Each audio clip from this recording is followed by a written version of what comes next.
Bréal sur la route du grand départ. Le grand départ du Tour de France sera donné le 2 juillet du Mont-Saint-Michel. Le Mont-Saint-Michel, Utah Beach, voilà la première étape. Et c'est à cette occasion, Sylvain Letouzé, bonjour. Bonjour Thibaut. À cette occasion que nous passerons à Saint-Martin-de-Bréal. À 14h20 paraît-il, aux alentours de 14h20, ça dépend des échappées, ça dépend de la vitesse du peloton, mais on sera en tout début d'étape dans ce passage sur Bréal, Couteville ou encore Saint-Martin, Briqueville.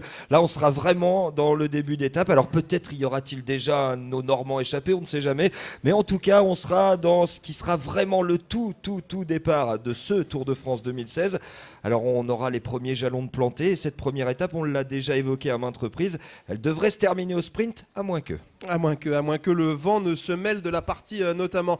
On va pendant une heure, vous le savez maintenant, accueillir un grand nombre d'invités qui vont nous parler évidemment du Tour de France, mais qui vont aussi nous parler de cette commune de Bréal, et pas que. On va parler aussi des communes voisines. On va commencer avec celui qui nous accueille donc aujourd'hui, Daniel Lécureuil, le maire de Bréal. Bonjour. Bonjour. Merci de nous recevoir ici à Bréal. Eh bien, c'est avec un grand plaisir que nous vous accueillons à Bréal, dans notre magnifique petite commune. Et nous espérons que vous serez nombreux à nous écouter. Le passage du Tour de France dans votre commune, il se fera un tout petit peu plus bas, plus près de la mer. Ça a été un gros travail, la préparation du passage du Tour de France ? Eh bien, toutes les équipes municipales se sont mises au travail. Donc, Bréal Animation en premier, les services techniques, les services administratifs, enfin, toute la commune s'est mobilisée.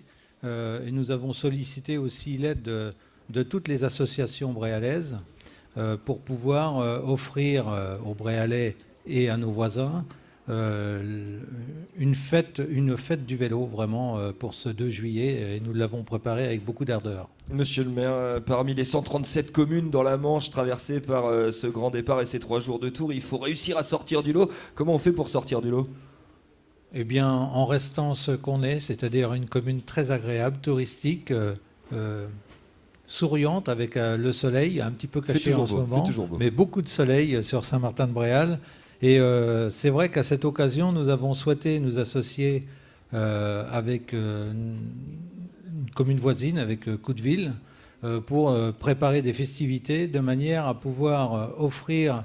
Moi, je voulais que ce Tour de France qui passe à Saint-Martin-de-Bréal soit vraiment une fête pour tout le monde et que ce soit un souvenir inoubliable pour les petits-enfants.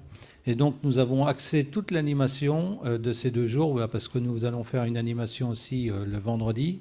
Nous avons axé toute notre animation sur les enfants. Et c'est vrai qu'en général, on se souvient quand on est petit du passage du Tour, si on l'a vu quand on est tout petit ou dans l'adolescence. Bonjour, Daniel Bazir. Bonjour. Vous êtes le maire de Couteville-sur-Mer, donc avant de passer à Bréal ici, le Tour passera forcément par Couteville. Il sera forcément passé par Couteville avant d'arriver à Saint-Martin, effectivement, et c'est aussi un grand plaisir d'accueillir le Tour de France.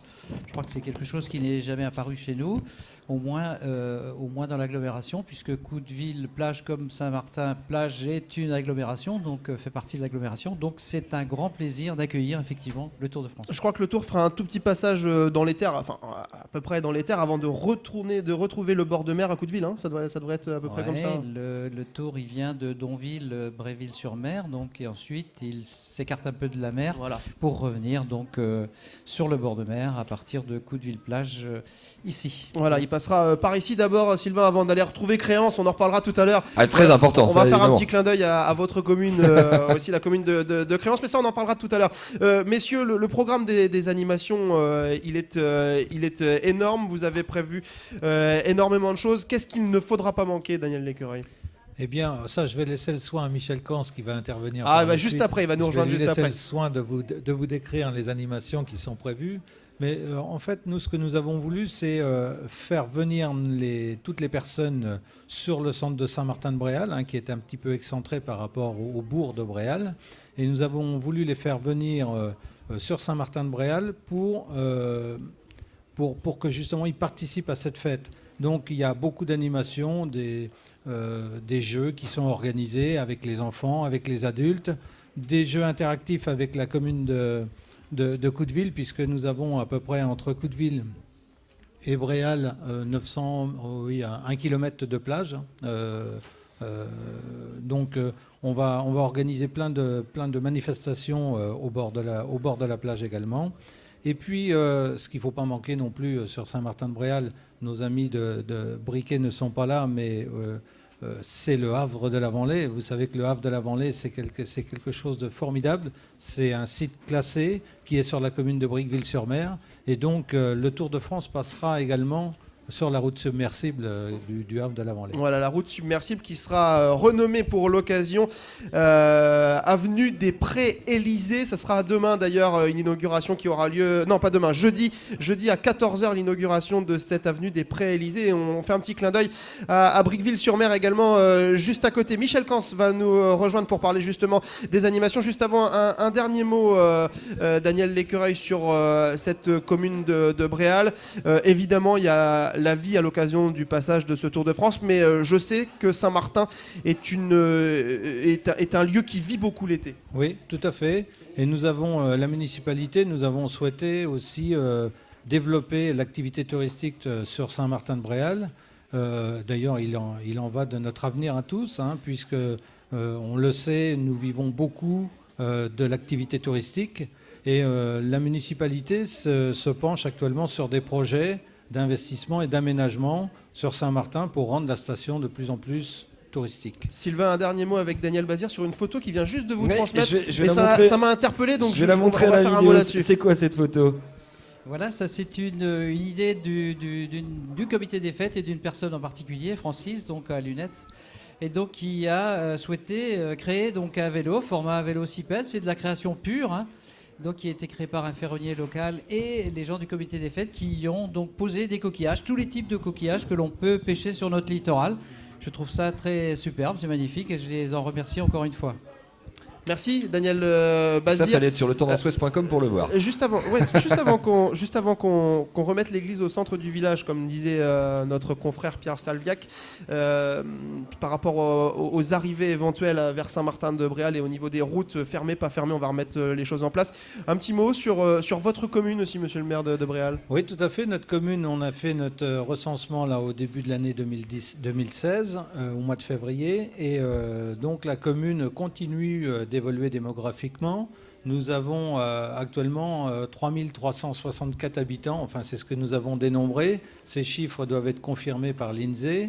On constate une constante progression de la population sur Bréal.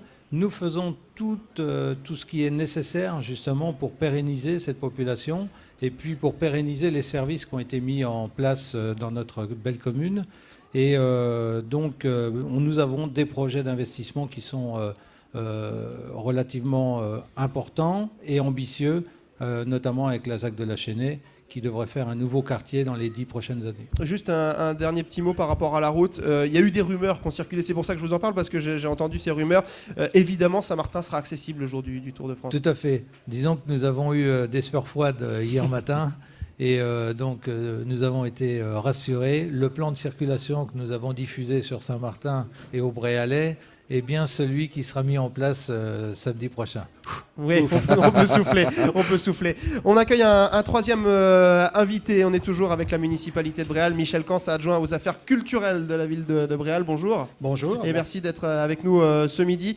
Avec vous, on va évoquer toutes ces animations. Elles sont très nombreuses et c'est pour ça qu'on voulait les évoquer, les nombreuses animations. Alors, on ne va pas faire la liste exhaustive, mais les animations qu'il ne faudra pas manquer. Voilà, donc c'est un petit peu l'image de marque de Bréal, d'avoir une politique d'animation importante, puisqu'on a été parmi les premiers à considérer que l'attractivité de notre station passait par une politique d'animation. Donc le Tour de France est une occasion supplémentaire pour apporter un bel éclairage sur toutes ces animations qui, à partir du Tour de France, vont permettre aux touristes, aux locaux, de trouver tous les jours pratiquement des animations à leur goût. Et en particulier, vous savez qu'on est une des premières stations à avoir offert des concerts gratuits. Il y a 17 concerts gratuits l'été à Saint-Martin, mais bien d'autres choses. En ce qui concerne le Tour de France, il y a une petite particularité. Les amoureux des tripes et de l'accordéon, il y a un rendez-vous qui est donné à 9h du matin jusqu'à 10h, 10h30. Ils pourront, au son de l'accordéon, déguster des tripes. Ça sera. Et après, il y aura un relais qui sera fait dans les différents bars où on aura 5 ou 6 accordéons qui vont tourner dans les différents bars de Saint-Martin. Il y a une vraie histoire d'amour entre l'accordéon et Bréal, je crois. Absolument. L'accordéon, c'est l'image même de la fête. C'est la fête conviviale, familiale. Et effectivement, l'accordéon, surtout, on n'aura pas Yves Turner, mais on aura l'accordéon. Bon, les animations principales à ne pas manquer sur ce tour. Alors, les animations principales, eh bien, on a essayé de créer une espèce de village. On va fermer donc le centre de Saint-Martin pour qu'il y ait un village d'animation avec des animations très diversifiées. Comme l'a dit Monsieur le maire, ce qui est important, c'est que ça soit une fête familiale, que les petits, les grands, les parents, eh bien, puissent avoir à chaque fois une animation à leur goût et permettre aux gens, eh bien, de rester toute la journée à Saint-Martin avant de profiter aux 2 concerts qui vont être donnés, l'un avec Coudeville, qui sera à 18h à Coudeville, avec Hot Rod 56 et Mickey, qui est un régional de l'étape.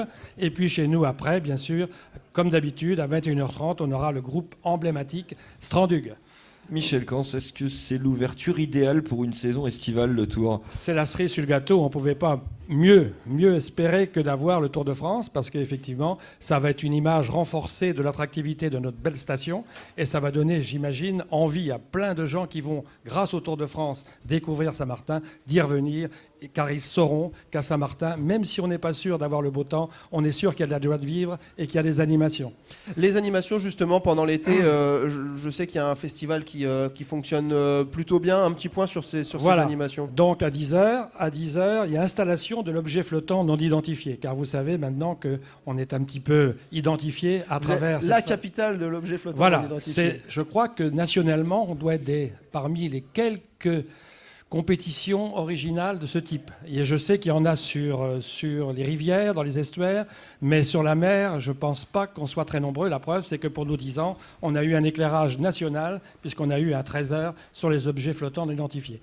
Donc, évidemment, on ne pouvait pas ne pas être présent sur la plage avec un objet flottant qui, cette fois-ci, ne flottera pas, mais sera l'image de marque de l'animation bréalaise. C'est pour quand les OFNI cette année ?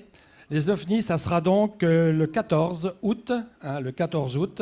Donc on espère que, bien sûr, les animations autour des OFNI seront importantes aussi, parce que le samedi, il y a aussi une autre animation importante qui permet de faire découvrir le patrimoine naturel et culturel de la station, avec des rencontres qu'on appelle des rencontres surprises, de théâtre, de chansons, d'acteurs locaux, qui viennent agrémenter cette promenade. Merci Michel Cans d'être venu parler avec nous de la culture à Bréal et à Saint-Martin-de-Bréal. On va dans quelques instants retrouver de nouveaux invités. Il y aura avec nous notamment Linda Le Sauvage, la présidente de l'Union des commerçants bréalais. Il y aura aussi Nathalie Thébault, la directrice de l'Office de tourisme. Restez là, on fait une pause et on se retrouve jusqu'à 13h. On est en direct sur la route du Grand Départ à Bréal. Samedi 2 juillet, vous avez rendez-vous au village d'animation et de promotion de l'agriculture au Mont-Saint-Michel.